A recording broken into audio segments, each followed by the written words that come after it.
শেফাস কুকে সবাইকে স্বাগতম। আশা করি সবাই ভালো আছেন। আজ আমি আপনাদের দেখাবো মজাদার একটা রেসিপি। এটা হলো বাকানাজ ভর্তা।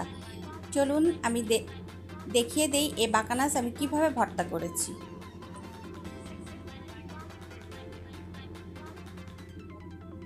প্রথমে বাকানাজগুলোকে ছোট ছোট করে কেটে নিয়েছি। এখন আমি সিদ্ধ করার জন্য কড়াইতে দিয়ে দিচ্ছি।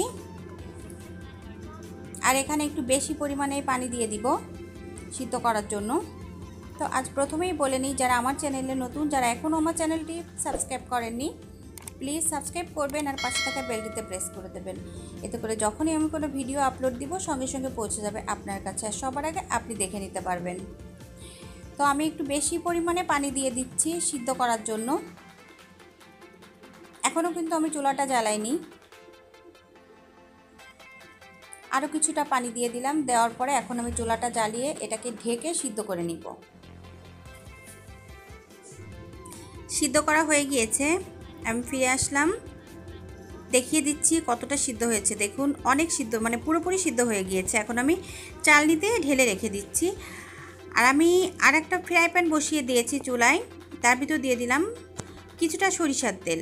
সরিষার তেল দিয়ে এখন আমি কিছু শুকনো মরিচ ভেজে নিচ্ছি।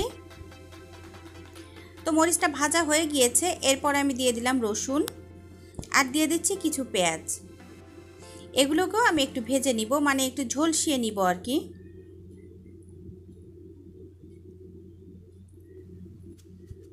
আর এই ভর্তাটা কিন্তু খুবই মজা হয় খেতে, আপনারা করে খেতে পারেন। এটা কিন্তু খুবই মজার। আর এই ভর্তা থাকলে আর অন্য কিছু লাগবে না ভাত খেতে। আর নিয়েছি 2 চা চামচ পরিমাণ সরিষা। আর আমি 2 রকমের সরিষা নিয়েছি। এখন সেই সরিষার মধ্যে মরিচগুলো উঠিয়ে রাখলাম। আমার পেঁয়াজটাও কিন্তু ভাজা হয়ে গিয়েছে।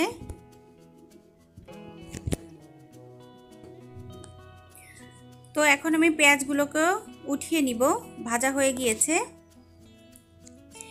এই পর্যায়ে আমি পেঁয়াজ, রসুন এবং লবণ, শুকনা মরিচ আর সরিষা সব কিছু একবারে আমি এখন বেটে নিব। তো আমি এখন সব কিছু একবারে বেটে নিয়ে ফিরে আসছি।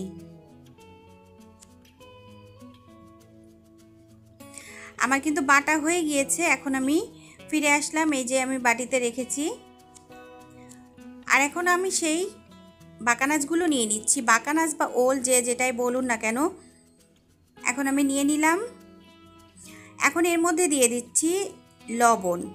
আমি সরিষার মধ্যেও কিন্তু লবণ দিয়েছি, তো এই ক্ষেত্রে লবণটা একটু বুঝে দিবেন, লাগলে কিন্তু পরে আবার দেওয়া যাবে। আর দিয়ে দিচ্ছি কিছুটা সরিষার তেল। এখন আমি হাত দিয়ে মেখে নিব। আর অনেক সময় যেটা আমরা আলাদা বা ভাতের মধ্যে দিয়ে সিদ্ধ করি সেটা কি হয়, একটু বেশি শক্ত থেকে যায়। সেই ক্ষেত্রে এটা আবার বেটে নিতে হয়। তো এটা আজকে এতটাই নরম হয়েছে যে আমাকে বাটতে হয়নি। এটা আমি হাত দিয়ে সুন্দরভাবে মাখাতে পারছি, দেখতেই পাচ্ছেন, বুঝতে পারছেন আর কি, যে এটা সুন্দরভাবে মাখানো হচ্ছে, মানে মিশে যাচ্ছে আর কি। আর এই যে আমি যে এখন সরিষা ভর্তাটা করলাম, লবণ, শুকনো মরিচ, পেঁয়াজ, রসুন সব কিছু দিয়ে, তো এটা কিন্তু আসলে এমনিতেও ভাত দিয়ে খাওয়া যায়। তো আমি দেখলাম মাখানোর পরে যে আমার এই সরিষা যেটা, এটা একটু কম হয়েছে। তো আমি আরও একটু সরিষার বাটা নিয়ে নিয়েছি আর আরও একটু সরিষার তেল দিয়ে দিয়েছি। তো এটা এখন সুন্দর করে মাখিয়ে আমি ভর্তা তৈরি করছি। আর এই ভর্তাটা কিন্তু খুবই মজার। এই ভর্তাটা করলে 1 প্লেট ভাত কিন্তু এমনিতেই খেতে পারবেন। এখন আমি একটা বাটিতে সার্ভ করে নিব।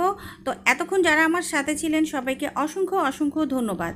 সবাই ভালো থাকবেন, আমার জন্য দোয়া করবেন। আমিও দোয়া করি আপনাদের জন্য। আপনারা ভালো থাকুন, সুস্থ থাকুন। দেখুন আমি এই যে বাটিতে নিয়ে নিয়েছি। তো সবাইকে আগামী পর্ব দেখার আমন্ত্রণ জানিয়ে আজকের মতো আমি শিরিনা বিদায় নিচ্ছি। আল্লাহ হাফেজ। আসসালামু আলাইকুম।